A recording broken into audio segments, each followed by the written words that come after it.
प्रणाम मित्रों, जय माता दी। आज शारदीय नवरात्रि शुरू हो रहे हैं। आप सभी को ढेर सारी शुभकामनाएं और माता रानी आप सबकी वो मनोरथ पूरे करें और वो अधूरी इच्छाएं वो सब इस साल माता रानी आप सभी को झोलियां भर भर के दे और ढेर सारी खुशियां आप सबके जीवन में आए। चलिए आरंभ करते हैं श्रीमद् भागवत गीता का अध्याय 3 कर्मयोग।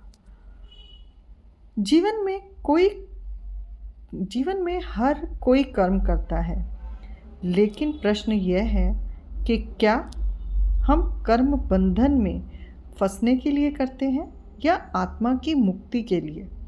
गीता का कर्मयोग हमें यही सिखाता है कि कर्म का सही मार्ग क्या है। आज हम श्लोक संख्या 18, 19, 20 और 21 तक को समझेंगे, जिसमें निष्काम कर्म और लोक संग्रह का गूढ़ रहस्य छिपा हुआ है। आरंभ करते हैं श्लोक संख्या 18। नव्ये तस्य कृत न अर्थो न च अस्ते सर्वभूतेषु का किंचित अर्थव्यम आश्रमः।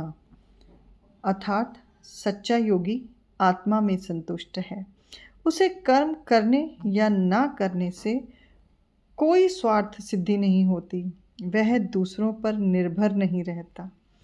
संदेश आत्मनिर्भरता ही योगी की पहचान है। श्लोक संख्या 19। तस्मे मद आसक्तः सततः कार्य कर्म समाचारा आसक्तो हर चर कर्मणः परम प्राप्नोति पुरुषः। हे अर्जुन, इसलिए तू आसक्ति छोड़कर कर्म कर। ऐसे निष्काम करने से ही पुरुष परम प्राप्ति को प्राप्त होता है। संदेश कर्म से भागना नहीं है, बल्कि आसक्ति को छोड़कर कर्म करना ही मुक्ति का मार्ग है। श्लोक संख्या 20। कर्मणेन ही सिद्धि सिद्धि समास्थिता जन कदहया लोक संग्रम ही वाम अपि सम कृतु मम हस्वी।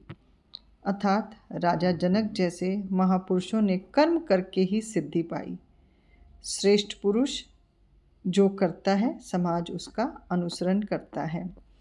यथा तदा चरिति श्रेष्ठ स ततो देवद्रतो जनः या तम यत् परमाणहं कृति लोक दसे वनुव्रतहे। इसलिए नेता और ज्ञानी को सदा लोक हित में ही कार्य करना चाहिए।